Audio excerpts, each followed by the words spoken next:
Hello learners, welcome to Unacademy. मेरा नाम प्रांजल सिंह है और आज हम और आप मिलके इंडिया के टॉप 50 लीगल मैक्सिम्स की पढ़ाई करने वाले हैं जो आपके अपकमिंग जुडिशरी एग्जाम्स में बहुत ज्यादा मदद करेंगे और उसके साथ ही साथ आपकी लीगल नॉलेज को भी इनहेंस करेंगे। ये बात हम और आप बहुत अच्छे से जानते हैं कि ये जो लीगल मैक्सिम्स हैं ये एक इतनी फैक्चुअल इंफॉर्मेशन है, अगर आपने इनके बारे में नहीं पढ़ा है तो इनको सॉल्व करना जरा मुश्किल हो जाता है। और इसीलिए आज के इस पर्टिकुलर सेशन में हम ना सिर्फ टॉप 50 लीगल मैक्सिम्स की पढ़ाई करेंगे बल्कि उसके साथ ही साथ कुछ कॉमन टिप्स एंड ट्रिक्स को भी देखेंगे जिसके थ्रू आप इनको आसानी से डिकोड कर सकते हैं। तो चलिए शुरू करते हैं हमारे आज के इस सेशन को। लेकिन इस सेशन को शुरू करने से पहले मैं सबसे पहले यह बताना चाहता हूं कि मेरे इस क्लास की पीडीएफ मेरे टेलीग्राम ग्रुप प्रांजल सिंह अनअकैडमी पे आपको मिलेगी, तो आप वहां पे जाके इसको डेफिनेटली फॉलो कर सकते हैं।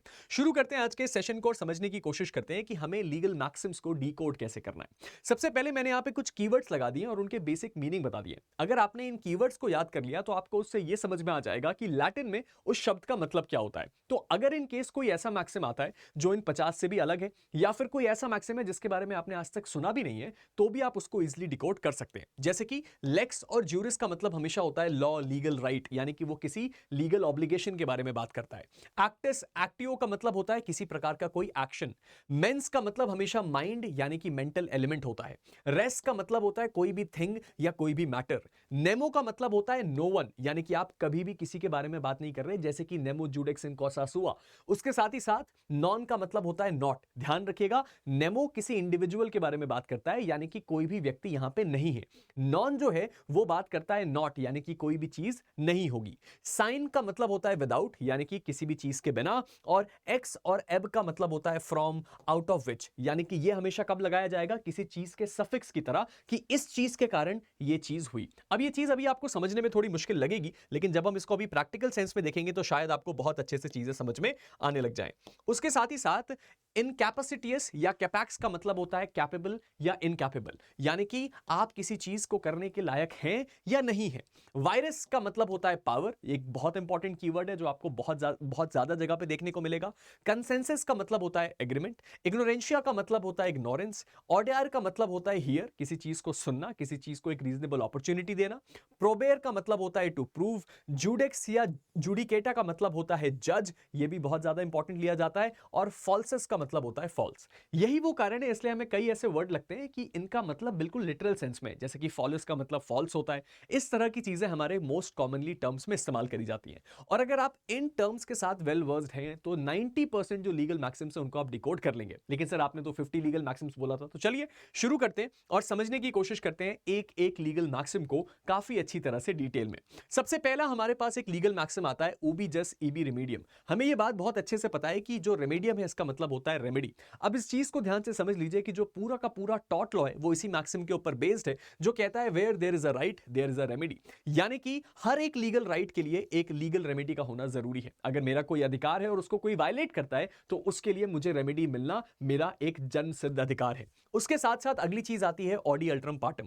इसका मतलब होता है हियर द अदर साइड। ये हम पढ़ते हैं एडमिनिस्ट्रेटिव लॉ में, नेचुरल जस्टिस के प्रिंसिपल में। यह कहता है कि कोई भी एक ऐसा व्यक्ति जिसने कोई भी काम किया है या उसको सजा दी जा रही है तो उसको कभी भी सजा बगैर उसके पक्ष को सुने नहीं दी जा सकती। लेकिन ध्यान रखिएगा इस पर्टिकुलर लीगल मैक्सिम का एक एक्सेप्शन है एक्स पार्टे ऑर्डर्स, जहां पे आप अदर साइड को सुने बिना एक आदेश पारित कर देते हैं। आगे बढ़ते हैं। इसके साथ साथ हमारे पास आता है नेमो डेबिट इसे जुडेक्स इन प्रोपोर्शिया सुआ कॉसा।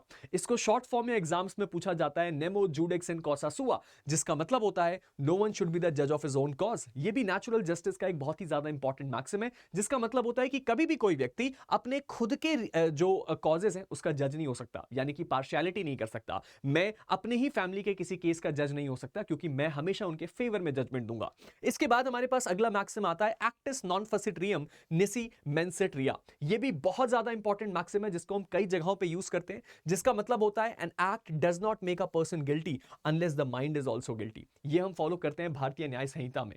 भारतीय न्याय संहिता में जब हम मेंस रिया को पढ़ते हैं तो यह मैक्सिम सबसे ज्यादा कॉमनली पूछा जाता है, जिसका मतलब होता है कि एक व्यक्ति का काम कभी भी गलत नहीं होता जब तक वो इंटेंशन से ना करे कि उसको एक गलत काम करना है। फॉर एग्जाम्पल, मेरे पास गलती से किसी का फोन आ गया, ये चोरी नहीं है, मैंने इंटेंशनली किसी का फोन लेके अपने साथ आ गया, यहां पे क्योंकि मैंने अपना माइंड अप्लाई किया इसीलिए ये गलत काम है और एग्जैक्टली ये इसी चीज के बारे में बात करता है। आगे अगर हम बढ़े तो हमारे पास अगला आता है इग्नोरेंशिया जूरिस नॉन एक्सक्यूजेट। ये एक बहुत इंपॉर्टेंट मैक्सिम है जो अभी रिसेंटली कुछ प्रीलिम्स एग्जाम्स में भी पूछा गया था। इस मैक्सिम का मतलब होता होता है ignorance of law does not excuse, यानी कि अगर आप कभी भी लॉ को इग्नोर करते हैं तो वो कोई भी एक्सक्यूज नहीं होता। इसके लिए हम केस पढ़ते हैं आईपीसी में एमएच जॉर्ज का। इस पर्टिकुलर सिचुएशन में एक बहुत अच्छा एग्जांपल ये है कि अगर आप कभी भी आपको पुलिस पकड़ ले तो आप ये नहीं बोल सकते कि अरे मुझे नहीं पता था कि आपके देश में मर्डर करना अपराध है, क्योंकि वो एक लॉ है और अगर आप लॉ को इग्नोर करके कोई काम करते हैं तो वो कभी भी एक्सक्यूज नहीं हो सकता। लेकिन इसी का एक जस्ट अपोजिट चीज है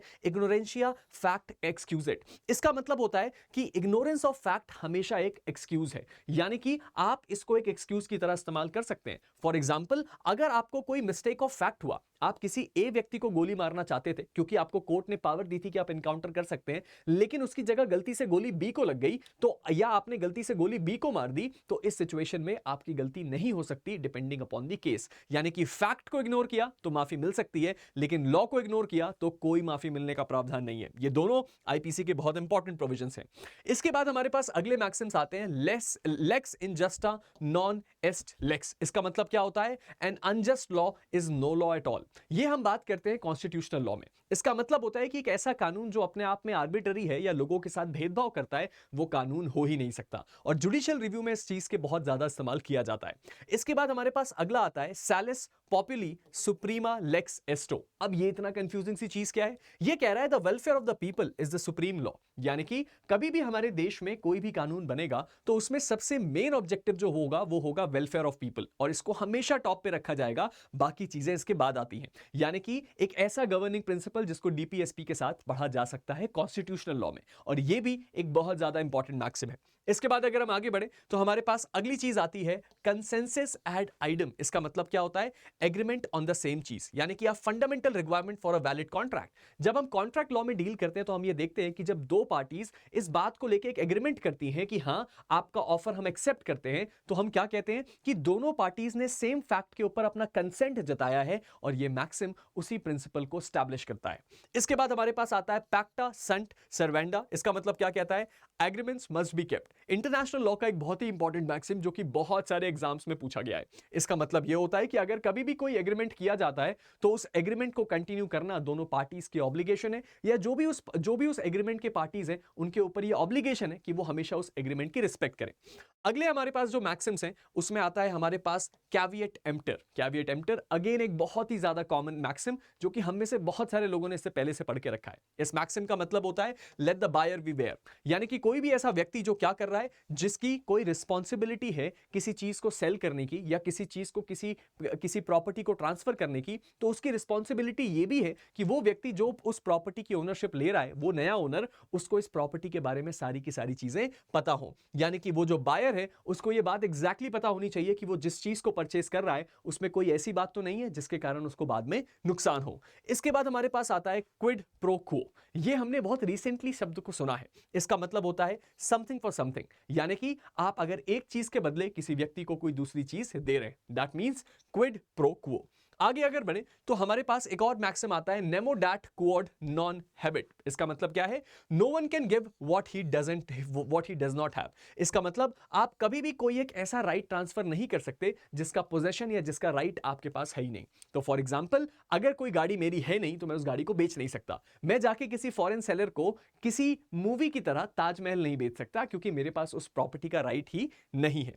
उसके बाद res ipsa loquitur, again very very important. इसका मतलब होता है the thing speak for itself, यानी कि in certain negligence cases the circumstances of the accident are so obvious that the negligence can be inferred without direct proof. यानी कि कुछ ऐसे नेग्लिजेंस के मामले जो कि हम डील करते हैं टॉर्ट में, वहां पे हमें जरूरत नहीं है कि हमें सारे के सारे एविडेंसेस सामने से मिले, उसके फैक्ट अपने आप में इतने सफिशिएंट होते हैं जो ये बात दिखा देते हैं कि सर यहां पे जो काम है वो नेग्लिजेंस का हुआ है। यानी कि जो सिचुएशन है, जो फैक्ट्स है, वो अपने आप में बोलते हैं, हमें उसके बैक करने के लिए कोई एविडेंस की जरूरत नहीं पड़ती। इसके बाद हमारे पास आता है ओनस प्रोबेंडी, जिसका मतलब होता है बर्डन ऑफ प्रूफ। ये एविडेंस लॉ का एक बहुत इंपॉर्टेंट मैक्सिम है, जिसका मतलब होता है the duty to prove disputed assertion और चार्ज। यानी कि हमने हमेशा देखा है कि जब कभी भी हम ट्रायल की बात करते हैं तो वहां पे एक शब्द आता है बर्डन ऑफ प्रूफ, यानी कि कौन सी वो पार्टी होगी जिसके ऊपर इस बात का बर्डन होगा कि उसको इस पर्टिकुलर फैक्ट या इन्फरेंस को कोर्ट में प्रूव करना होगा, और इसी चीज को हम मैक्सिम की लैंग्वेज में कहते हैं ओनस प्रोबेंडी, और ये एक इंपॉर्टेंट मैक्सिम है। इसके बाद हमारे पास अगला मैक्सिम आता है फॉल्सिस इन उओ फॉल्सिस इन ओमनिबस। मतलब falls in one thing falls in everything. The witness is found to have lied about one material fact, the entire testimony may be discharged. अब ये क्या कह रहा है? ये कह रहा है एविडेंस लॉ के बारे में एक बड़े इंपॉर्टेंट प्रिंसिपल के बारे में।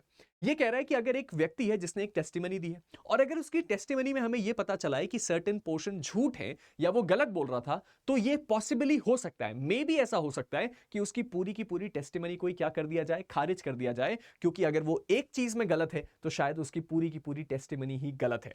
इसके बाद आता है एड्सडम जेनरिस, जिसका मतलब होता है of the same kind of nature, यानी कि कोई भी एक ऐसा स्टैट्यूटरी इंटरप्रिटेशन, यानी कि आप मान के चलिए कि अगर आप किसी लॉ को इंटरप्रेट कर रहे हैं और उस सिचुएशन में उसका अगर एक फॉर्म में इंटरप्रिटेशन हुआ है तो इसका मतलब वो सेम फॉर्म में ही कंटिन्यू हो सकता है।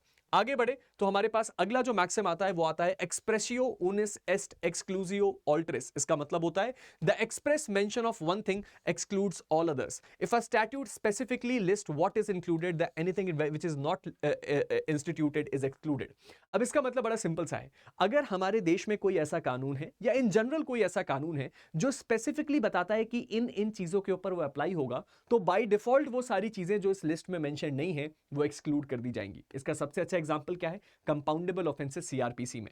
उसके साथ साथ इसका दूसरा एग्जांपल क्या है सर? जब हम बात करते हैं पेटी ऑफेंसेस में क्रिमिनल लॉ में, तो यहां पे हमें एग्जैक्टली बताया गया है कि केवल यही अपराध इसके अंदर आएंगे और जो नहीं है वो इसके अंदर नहीं आएंगे। और वो नहीं क्यों नहीं आएंगे? क्योंकि ये लीगल मैक्सिम उनका स्टैंड लेगा। इसके बाद हमारे पास अगला आता है stare decisis et non quieta movere. इसका मतलब होता है to stand by things decided and not to disturb the undisturbed, the doctrine of precedent where the courts follow previous judicial decisions. यानी कि इसको हम बेसिकली स्टेयर डिसाइसिस के नाम से भी जानते हैं, जहां हम कहते हैं कि ये एक ऐसा डॉक्ट्रिन है जो कि प्रेसिडेंट के लॉ को स्टैब्लिश करता है। यानी कि पिछली अदालतों ने या बड़ी अदालतों ने जो भी फैसला सुनाया है वो जो कि प्रेसिडेंट की तरह फॉलो होता है लोअर कोर्ट्स में, वो उसको एक लॉ की तरह फॉलो करेंगे। चलिए देखते हैं हमारे अगले कुछ मैक्सिम्स को। हमारे अगले सेट ऑफ मैक्सिम है डोली इन कैपेक्स। बहुत ही कॉमन मैक्सिम जो कि फॉलो किया जाता है इंडियन पीनल कोड, भारतीय न्याय संहिता में, जिसका मतलब होता है इनकैपेबल ऑफ क्राइम। इसको हम मोस्टली फॉलो करते हैं उन सभी बच्चों के लिए जिनकी उम्र 7 साल से कम है। तो हमारे क्रिमिनल लॉ में कोई भी एक ऐसा बच्चा जिसकी उम्र 7 साल से कम होती है उसको हम कहते हैं कि उसने कुछ भी किया उसको क्राइम नहीं माना जा सकता, और उसी का मैक्सिम है डोली इन कैपेक्स। इसके बाद अगला शब्द आता है वॉलंटरी नॉन फिट इंजूरिया। ये भी बहुत ज्यादा इंपॉर्टेंट है, जो कहता है to a willing person no injury is done. यानी कि जब कभी भी कोई एक व्यक्ति सामने से कंसेंट करे किसी इंजुरी के लिए तो हम उसको नो इंजुरी कहते हैं, यानी कि वो ये बात क्लेम नहीं कर सकता कि उसको डैमेजेस मिलने चाहिए। फॉर एग्जाम्पल, अगर मैंने सामने से ये बोला है, किसी को कन्विंस कर लिया है या किसी को डिसीव कर लिया है कि वो मेरे हाथ के ऊपर एक रॉड मारे और ये मैंने खुद किया है, तो मैं कभी भी ये नहीं बोल सकता कि वो व्यक्ति मुझे डैमेजेस पे करेगा क्योंकि उसने मुझे मारा। इसी सिचुएशन में हम अगर आगे बढ़े तो हमारे पास आता है डैमिनम साइन इंजूरिया, इंजूरिया साइन डैमिनम। शायद हमारे क्रिमिनल लॉ में सबसे ज्यादा कॉमनली इस्तेमाल किया जाने वाला और सबसे आसान मैक्सिम। डैमिनम का मतलब होता है डैमेजेस और इंजूरिया का मतलब होता है लीगल डैमेज, और साइन का मतलब मैंने आपको पहले ही बता दिया था विदाउट। क्या मतलब है इसका? इसका मतलब होता है डैमेज विदाउट इंजरी, यानी कि अगर आपको कोई नुकसान तो हुआ है लेकिन आपकी कोई लीगल इंजरी नहीं हुई। हमने उसमें केस देखा था ग्लूकोस्टर ग्रामर स्कूल का। ये मैक्सिम मोस्टली इस्तेमाल होता है टॉर्ट्स लॉ में, जहां पे एक स्कूल था, उसके सामने एक दूसरा स्कूल खोल दिया गया। अब इस सिचुएशन में जैसे ये दूसरा स्कूल खुला, यहां के बच्चे वहां जाने लगे, इनको लॉस होने लगा। इन्होंने जाके कोर्ट में केस किया, लेकिन कोर्ट ने बोला डैमिनम साइन इंजूरिया, बोला आपको नुकसान भले ही हो रहा है लेकिन इन्होंने कोई इलीगल काम नहीं किया, आपको कोई लीगल इंजरी नहीं पहुंचाई और इसीलिए इसमें आपको कोई रेमेडी नहीं मिलेगी। लेकिन अगर आपकी लीगल इंजरी हुई है लेकिन आपको डैमेज नहीं हुआ, हमने वोटिंग का केस देखा था। मान लीजिए आप वोट देने किसी पार्टी को जा रहे हैं, आपको पुलिस ने पकड़ के जेल में बंद कर दिया, आप जेल में रहे, आप अपना वोट नहीं दे पाए, ये एक लीगल इंजरी है। लेकिन आप जिस पार्टी को वोट देना चाहते थे वो पार्टी जीत गई, तो इसका मतलब आपको डैमेज तो नहीं हुआ। आप अगर वोट नहीं भी दिए तो भी आप जो अचीव करना चाहते थे वो तो मिल गया, बट स्टिल आपका लीगल राइट वायलेट हुआ है। ये अपने आप में सबसे इंपॉर्टेंट बात है और इस सिचुएशन में आप कंपनसेशन के हकदार होंगे। That means injuria sine damnum. इसके बाद हमारे पास अगले मैक्सिम्स आते हैं जनरलिया स्पेसिबिस नॉन डेरोगेंट। इसका मतलब क्या होता है? General provision do not derogate from special provision. ये क्या कह रहा है? When there is a conflict between general law and specific law, the specific law prevails. इसको आप स्पेशल लॉ की तरह समझ सकते हैं। हमने ऐसे बहुत सारे कानून देखे हैं हमारे देश में, जैसे कि जेजे एक्ट, पॉक्सो, पॉश। ये जो ऐसे स्पेशल कानून हैं, ये हमेशा हम पढ़ते हैं कि अगर इवन इन फैक्ट हमने क्रिमिनल लॉ में पढ़ा है कि if there is anything which exist beyond this law, that special law will prevail. और हमने कई जगहों पे इस चीज को पढ़ा है और यही चीज एस्टैब्लिश करता है हमारा ये मैक्सिम, जो कहता है कि अगर जनरल लॉ और स्पेशल लॉ में कोई भी डिस्प्यूट होता है तो स्पेशल लॉ हमेशा प्रिवेल करेगा। अट रेस मैगविस वैलिट कुअम पेरिट, जिसका मतलब होता है it is better for a thing to have effect than to be made void, favours interpreting a document और statute in a way that gives the validity and effect rather than making it null and void. तो basically ये एक ऐसा maxim है जो कि Indian law में बहुत ज्यादा फॉलो नहीं किया जाता है, बट स्टिल टॉप 50 मैक्सिम्स में से एक है, जहां पे इसका मतलब ये होता है कि अगर कभी भी कोर्ट किसी स्टैट्यूट को इंटरप्रेट कर रही है तो कोर्ट का हमेशा फोकस ये रहना चाहिए कि इसको इस तरीके से इंटरप्रेट किया जा सके कि इसको सोसाइटी के लिए यूजफुल बनाया जा सके, जिससे कि हम इसको अप्लाई कर पाए हमारी सोसाइटी में, रादर देन इसको completely null and void declare कर दें, क्योंकि वो सोसाइटी के लिए बहुत ज्यादा बेनिफिशियल नहीं होगा। इसके बाद हमारा अगला मैक्सिम है एक्सप्रेसम फसिट सेसेरे टैक्टिटम। अब इसका मतलब क्या होता है? इसका मतलब होता है what is expressed makes what is silent to cease. मतलब if something is expressly stated it overrides any implied term और अंडरस्टैंडिंग। यानी कि अगर कभी भी कोई भी चीज जो कि एक्सप्रेसली लिख दी गई है, जो हमारे स्टैट्यूट्स में लिखी जाती है, ये बेयर एक्ट को इंटरप्रेट करने का एक तरीका है, तो उस सिचुएशन में वो हमेशा ओवरराइड कर जाएगा हर उस चीज को जो कि इंप्लाइड अंडरस्टैंडिंग से आती है। यानी कि आप उसको अपने एंड अपनी एनालॉजी से इंटरप्रेट नहीं कर सकते अगर वो चीज एक्सप्रेसली लिखी हुई है। इसके बाद अगर हम आगे बढ़ें तो इसमें अगले मैक्सिम्स है accessorium non ducit sed sequitur suum principale. इसका मतलब क्या होता है? The accessory does not lead but follows its principal. Rights और things accessory to a principal thing follow the principal. Example security follows the डेप्ट। For the example, इसको अगर अच्छे आसान भाषा में समझने की कोशिश करें तो हमारे पास क्या होते हैं, कुछ प्रिंसिपल राइट्स होते हैं और कुछ उसके एसेसरी राइट्स होते हैं। फॉर एग्जाम्पल, अगर आपने कभी किसी से कुछ पैसे उधार लिए, अब इस सिचुएशन में वो क्या करेगा, आपकी सिक्योरिटी अपने पास रख देगा। अब इस सिचुएशन में उस व्यक्ति के पास दो राइट या आपके पास दो राइट ऑब्लिगेशंस नहीं है, ये एक ही है, वो है वो पैसे जो आपने उससे उधार लिए थे। अगर आपने उसके पैसे उसको वापस कर दिए तो वो जो सिक्योरिटी उसने आपसे ले ली थी वो बाय डिफॉल्ट उसको वापस करनी पड़ेगी, क्योंकि जो एसेसरी है वो क्या करती है, प्रिंसिपल को हमेशा फॉलो करती है। इसके बाद आता है ड्यूरा लेक्स सेड लेक्स, जिसका मतलब होता है the law is harsh but it is the law. ये इस बात को फॉलो करता है कि लॉ अगर आपको सिवियर लग भी रहा है तो भी वो लॉ है, इसीलिए उसको फॉलो किया जाएगा। इसके बाद अगर हम आगे बढ़े तो हमारे पास आता है नेसेसिटास नॉन हैबिएट लेगम, जिसका मतलब होता है necessity has no law. In extreme circumstances actions otherwise than unlawful may be excuse if done out of absolute necessity to prevent greater harm. हमने इस मैक्सिम को बहुत जगहों पे पढ़ा है और स्पेशली हमने पढ़ा है जनरल एक्सेप्शंस ऑफ आईपीसी में, जहां हम ये देखते हैं कि अगर आप किसी ग्रेटर हार्म को बचाना चाहते हैं तो उस सिचुएशन में आप क्या करते हैं, उस सिचुएशन में आप कोई माइन्यूट हार्म कर सकते हैं। इसके बाद आता है लेक्स प्रोस्पिस नॉट इसके बाद आता है लेक्स प्रोस्पिस नॉन रेप्सिट, जिसका मतलब होता है the law looks forward not backward. यानी कि laws are generally prospective in their operation not retrospective. ये चीज अप्लाई होती है लिमिटेशन एक्ट और ऐसे बहुत सारे कानूनों में जिनका इफेक्ट थोड़ा सा रेट्रोस्पेक्टिव था। और ये मैक्सिम हमें ये बताता है कि कभी भी जो कानून होता है वो आइडियली, हमेशा नहीं, आइडियली प्रोस्पेक्टिव इफेक्ट में आगे बढ़ता है, यानी कि जिस दिन से वो लागू हुआ है उसके बाद के होने वाले एक्शंस के ऊपर लागू होगा। लेकिन रेट्रोस्पेक्टिव कानून वो कानून होता है वो जिस दिन से लागू हुआ है उसके बैक डेट के हुई चीजों को भी अपने ऊपर अप्लाई करता है। चलिए आगे बढ़ते हैं। अब हमारे पास एक बहुत बेसिक सा शब्द आता है एब इनिशियो, जिसका मतलब होता है फ्रॉम द बिगिनिंग। हमने बहुत कॉमन शब्द सुना है वॉइड एब इनिशियो, जिसका मतलब होता है फ्रॉम द वेरी बिगिनिंग वो चीज गलत थी। इसके बाद अगला मैक्सिम जो है हमारे पास वो है डी मिनिमिस नॉन क्यूरेट लेक्स, जिसका मतलब होता है कि लॉ कभी भी खुद को किसी ट्रिवियलिस मैटर के साथ डील या अटैच नहीं करता। कोर्ट ऐसे ट्रिवियलिस मैटर्स के साथ खुद को अटैच नहीं करती। अगला मैक्सिम हमारे पास है एक्स टर्पिकोसा नॉन ऑडिटर एक्टियो, जिसका मतलब होता है an action does not arise from a dishonourable cause. यानी कि courts will not assist a plaintiff who basis there claim on an illegal और इमोरल एक्ट। इसका बेसिक मतलब यह है कि कोर्ट कभी भी किसी प्लेंटिफ को बैक नहीं करेगी एक राइट क्लेम करने में जो उसने गलत काम करके अचीव किया है। यानी कि अगर आपने कोई गलत काम किया है तो कोर्ट भी आपको प्रोटेक्ट नहीं करेगी। अगला मैक्सिम आता है रेस जुडिकाटा प्रो वरेकिट एप्लिटर। इसका मतलब होता है thing adjudged is accepted for truth. यानी कि कोई भी ऐसी चीज जो कि फाइनली डिसाइड हो चुकी है किसी कॉम्पिटेंट कोर्ट के द्वारा, उसको दोबारा आप लिटिगेट नहीं कर सकते। सीपीसी का बहुत इंपॉर्टेंट मैक्सिम। इसके बाद अगर हम आगे बढ़े तो हमारे पास आता है locus standi, again very basic thing, जिसका मतलब होता है place of standing the right to bring an action और अपीयर इन कोर्ट।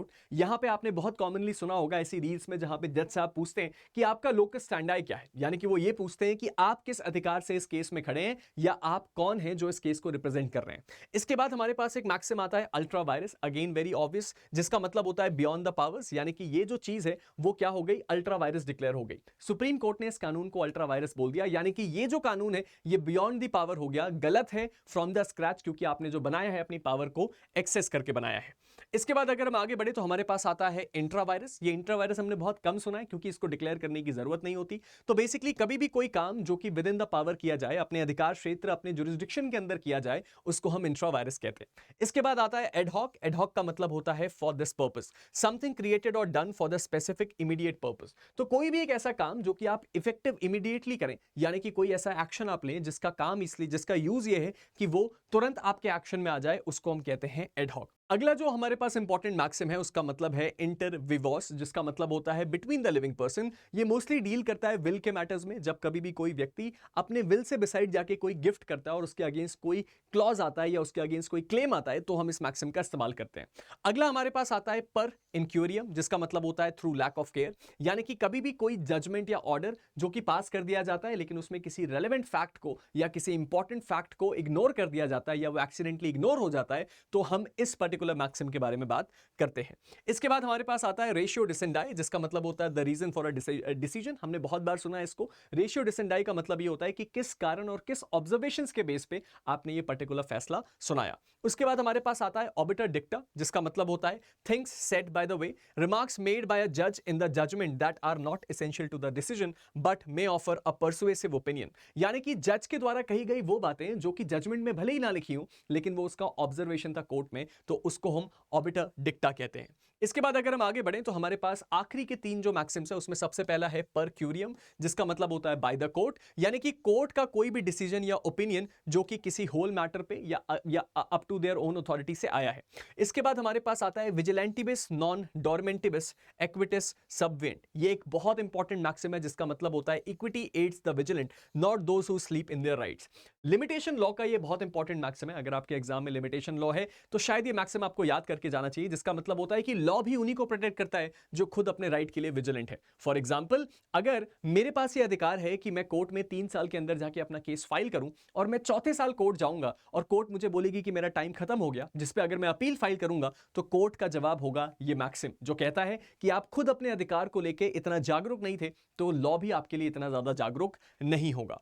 और आखिरी मैक्सिम जो हमारे आज के सेशन का है वो है कॉसा प्रॉक्सिमा एट नॉन रेमोटा स्पेक्टर, जिसका मतलब होता है the immediate not the remote cause is to be regarded। यानी कि in law particularly in determining liability the direct and proximate cause of an event is usually considered not a distant or indirect cause। तो basically जब कभी भी हम कोई liability को decide करने की कोशिश करते हैं तो हम उसका कॉज ढूंढने की कोशिश करते हैं और जो इमीडिएट कॉज है वही हमेशा रेलेवेंट होगा, कोई रिमोट कॉज रेलेवेंट नहीं होगा।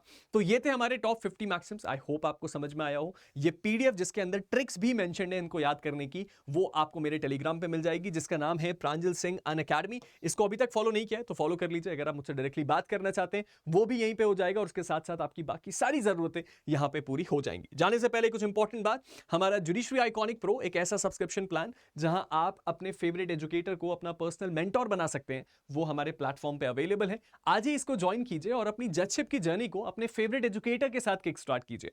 उसके साथ साथ अगर हम आगे बढ़े तो हमें एक और बैच के बारे में पता चलता है जिसका नाम है निश्चय बैच। निश्चय बैच हमारी एक ऑल स्टेट कॉम्प्रिहेंसिव बैच है जहां पूर्वा मैम, विशाल सर, मैं, आशुतोष सर मिलकर आपको पढ़ाने वाले हैं अपकमिंग जुडिशरी एग्जाम्स के लिए। और ये बैच ऑलरेडी हमारे प्लेटफॉर्म पे लाइव है। इस बैच में major laws, minor laws, local laws, special laws, GS, GK सारी की सारी चीजें कवर्ड है। तो अगर आपने इस बैच में जुड़ के अपनी जजशिप की जर्नी को आगे कंटिन्यू करना है और इतनी अच्छी तरह करना है कि आपके दिमाग में कोई भी डाउट ना रहे, बहुत ही बटर स्मूथ तरीके से आप इस जर्नी को सेल थ्रू करें, तो आप इस चीज को डेफिनेटली फॉलो कर सकते हैं। And at last but not the least, इस वक्त राजस्थान, छत्तीसगढ़, हिमाचल प्रदेश और उत्तराखंड की टेस्ट सीरीज मात्र ₹1 पे आपको मिल रही है हमारे प्लेटफॉर्म पे। इसको भी अवेल कीजिए और अपनी जजशिप की जर्नी को किक स्टार्ट कीजिए। चलिए मिलते हैं अभी आपसे बहुत जल्द। तब तक के लिए guys, stay motivated and keep learning. Thank you.